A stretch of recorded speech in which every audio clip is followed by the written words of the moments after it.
YouTube, welcome back to my channel, Life with Sweetie. I do apologize for the background today. I am in my bathroom hiding away to, film a very quick video. Today I want to talk about PTSD. And I'm sorry if this video seems a little bit rushed. That is not my intention. My intention is to, give you as much information as possible, and you can help yourself or help anyone else. Okay, so PTSD, aka post-traumatic stress disorder. I was diagnosed with this in 2006. So it's been a few years, a lot of years. Okay, so I took, a correct description of Google on what PTSD is or what you might experience. PTSD is a disorder that develops in some people who have experienced a shocking, scary, or dangerous event. They may relive events through flashbacks or nightmares. They may feel sadness, fear, or anger. They may be detached. PTSD may include people who have been through wars, crimes, fires, accidents, death of loved ones. There's actually 3 types. I only wrote down 2 because the other one I was just unaware of, and I wouldn't want to tell you something that I just don't know about it. I had no idea. So I wrote down 2. There is delayed onset PTSD, and there's complex PTSD. So you could, definitely dive more on those 2 or those 3. And the third one, I believe they're saying through birth or something of that nature. Okay, now they're saying PTSD slowly goes away for some, and for others, it may be a life-altering, life-threatening disorder, so you may have it for the rest of your lives. Now, PTSD includes trigger of sights, sounds, smells, or thoughts that remind you of the event. So, like I said, I'm very well aware of a few of, or all of those symptoms, and I want to take also the time out before I go into this video to, for those of you who are in the military, and my heart goes out to you, because I cannot even imagine or fathom the nightmares that you have, from whatever you've gone through, whether bombing or, seeing dead bodies and things like that. My heart go out to you. And, it is just, it's sad that majority of you, when you come back from those situations, there isn't as much help out there as you would think, the country you served, would have available to you. So my heart goes out to you. We love and appreciate you. But yeah, so back in 2006, I got my diagnosis after, an event happened. Now, this particular event is not the first time this happened in my life. This happened before when I was much younger, not even a teenager even. And, or maybe just getting to be a teenager, and it was hard for me. I, experienced thoughts of suicide, was, being suicidal. And the reason for that, at that age, I told no one. It was all bottled up inside of me. I didn't want to tell my parents. I didn't want to tell anyone. And as life goes on, I realized that no, this is an overload. I have to say something. I have to do the right thing. And once I did the right thing, I realized that I not only helped others who were literally going through the same situation I was with the same person. And together we were able to heal. Together we were able to, get this person literally off the streets. So, fast forward to when I was diagnosed in 2006, literally it's almost like you're in Twilight Zone. That's the only thing I can, that's the only way my brain can, and when I chuckle, it's just a mechanism of me just not, rewiring my brain and not having my brain go back to the moments or the intimate details of that situation. So as time goes on, it does get better, but you have to train your brain. You have to literally train. And that's what I have been doing throughout the years. So when that particular situation happened, I think my brain was like, oh no, not again. We're shutting all the way down. It was super, super hard. But one of the symptoms, like they said, I noticed I could not sleep. I could not sleep like 3 days. I think the maximum I went without sleep was like 4 days. And I had a child and I had a job. So I would go to the job. I would literally still function because that's just the type of person I am. I would just go drive, just go. I was taking care of my child. I was in a toxic relationship. I was doing so much and so much wrong, thinking that I'm going to get through. I'm tough. And it just literally knocked me all the way down, But again, I am so happy to also be the type of person to ask for help. I've never been the one to shy away from I need help. And I think more people should be that way because it's just life. The other day I was watching the news and they were saying, I think, did they say 50 to 60% TV? 50 to 60% of people. Hold on, let me see if I can put back the television. Okay, there you go. Watch your nursery rhyme. I think they were saying 50. I had the remote just in case they wanted me to. Yeah, 50 to 60% of adults in the United States, is going to suffer from some type of mental illness due to this pandemic. And that's a lot of people. And I thank you, Lord, that even though I may have not seen it yet, I think if I haven't gone through that, I wouldn't have been able to be coping as well. And that is the reason why you're seeing suicides. You're seeing a lot of, people are literally drinking themselves to death. They're smoking themselves to death. There's just like a lot of things going on in our society today. And I think it's just trauma. We all have it.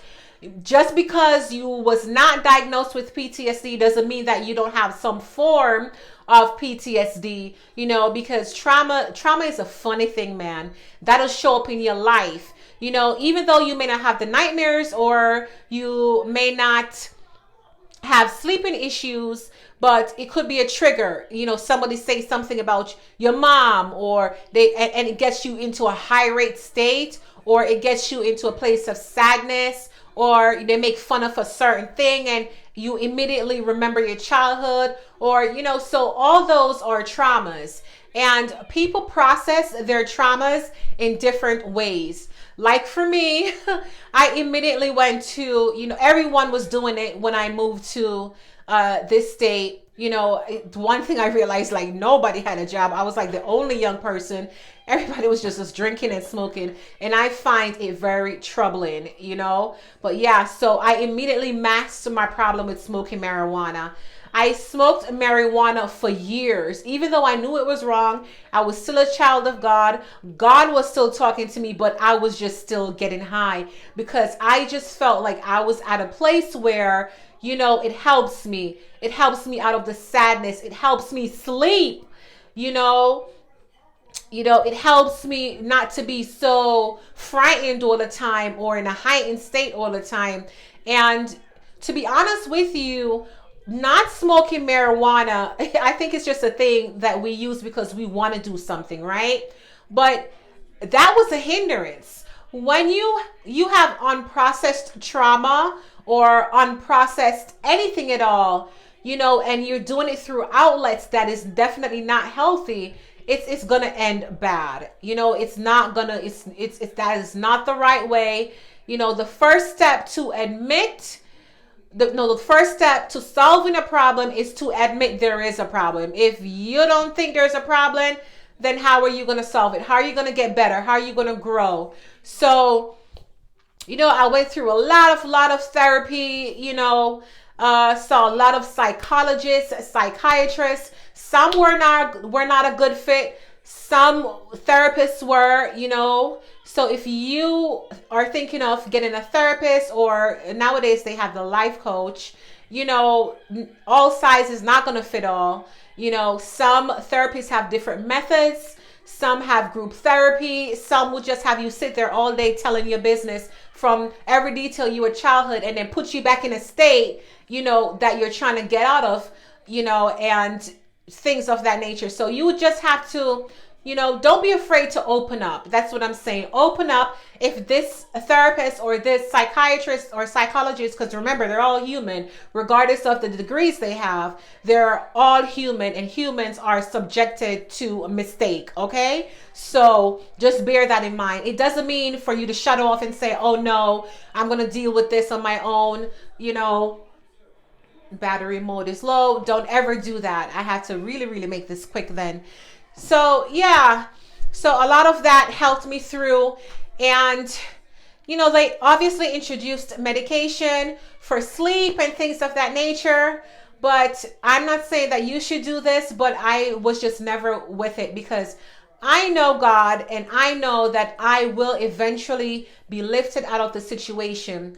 But again, the way I was going about hiding my trauma, I was hiding my trauma under a toxic relationship, thinking that, even though this relationship may be toxic, oh my God, I think this person is going to be protective of me, or, just little things like that. You tell yourself, and don't do it, because it's only going to hurt you in the long run. And just know that things do get better. Like, we're all human, and you're a bigger person and a greater person if you can say, hi, my name is so and so, and I'm a drunk. Or I'm just saying, it's not a laughing matter. You know how they do it in AA and stuff like that. So, if you want to do better, you want to keep going. It may be, I'm not gonna sit here and say, oh, I don't have a sleepless night, or still have a nightmare, sometimes. And it may be a little bit struggle, a day or two, maybe harder than the other. But I'm here to tell you, I put one foot in front of the other. I'm always getting better. I'm always growing. I refuse to be that part of that whole, not essay, but that paragraph right there that says it's maybe life threatening and some people don't get over it. I know I'm not completely healed from it, because there's certain triggers, and that brings me back to 2022. This happened when I was 22 years old. Yes, still a baby. And if you watch my prior videos, all of that happened before I was 22. So I've always been the responsible young adult who wanted to, life is just the limit. There's no limit. I want to go to the best of my ability, best of my knowledge, and wham, it just knocked me out the park. And I'm like, oh my God, again, this is happening. And I just wasn't able to process it the correct way. So I turned to what everyone else was doing, which was smoking marijuana. And that, it doesn't help. So listen, you may be going through some things. Life may be hard. You may be putting on a brave face or a brave smile. You don't want to tell your family member, what thoughts you have, or, everyone shuts you down and you feel like you don't belong. I felt like that too a lot of times. I still feel like that. But again, years with this diagnosis, it brings me back to, like I said in previous videos, my earlier childhood years and those teachings. And that is what helped me. Oh, I don't belong. You want to treat me like an outcaster because I don't look like you. I don't dress like you. I don't sound like you. God loves me. How about that? And I'm going to keep going. No, you're not going to dim my light. No, you're not going to dim my shine. No, you're not going to stop me from putting a bow in my hair when it's just a bow. I'm sorry. I'm creative, and I'm just going to keep going. So, okay, the boys are okay. So I'm just letting you know all this to tell you, please get help. Please talk to someone. It's not going to be a walk in the park. You talk to someone and all your problems is over. but that's just the first step. And process. Get to know yourself. Get to know your likings. Get to know your triggers. Start, you know, the TV. Okay, I'll be there. Just one more minute. Start rewiring your brain to when you hear whatever noise or whatever smell, you know, you kind of, even if a moment you may, or you just, okay, that noise came from that. And, you know, try to process it in different ways. And if anything, man, you know, it made me so much more aware of my surroundings, even though I was, to be honest with you, I felt comfortable. I was with friends. I was with a family member. And, you know, this particular situation still happened. And that's another thing too. You ladies out there, even though you're with friends and you like drinking, you know, always do not overconsume, because with this particular event, even though I'm kind of dancing around it, you know, I was going through some things and I met up with my cousin who was at a friend's house and we were consuming alcohol. I'm not a drinker at all. So I was just consuming. And I just remember looking at my cousin, and when she was about to leave, I had a car. So, you know, I was telling her, don't go, don't leave me, please, in a drunken state. Just please don't leave me. Just let me sober up a little. And she still left me. She left me, you know, and with this cousin, even though after the event, she was supportive, and, you know, me going through my trauma and things like, I didn't know how angry I was at her until years later.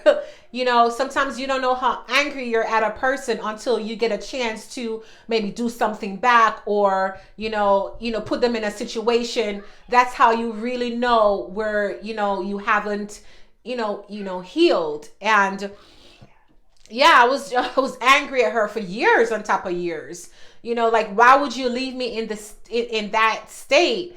And I'm even more angrier at her than what happened, believe it or not. And you just have to learn different, you just have to grow, forgive, learn different ways, just like chuckle is a thing to me, where if I want to break my brain from going through a certain cycle of remembering or triggering, I would do a little chuckle. So again, you also have to study yourself, you know, and just know it gets better. Just keep going. I definitely am going to keep going. I do want to enter the official workforce back again someday, and with the grace of God, whatever he has in store for me, I know this is not my, my diagnosis is not the end.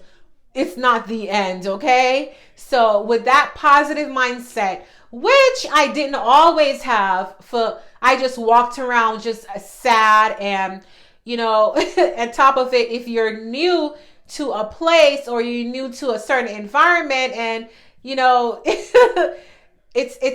I was dealing with a lot, not just that, but a toxicity of a relationship, the environment not being acceptive of just who I am as a person.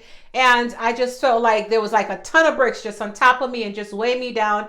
I literally just felt horrible. But again, I can wake up this morning and I can say 2022. Anyways, the boys are making noise. Thank you again for any support, and see you in the next video.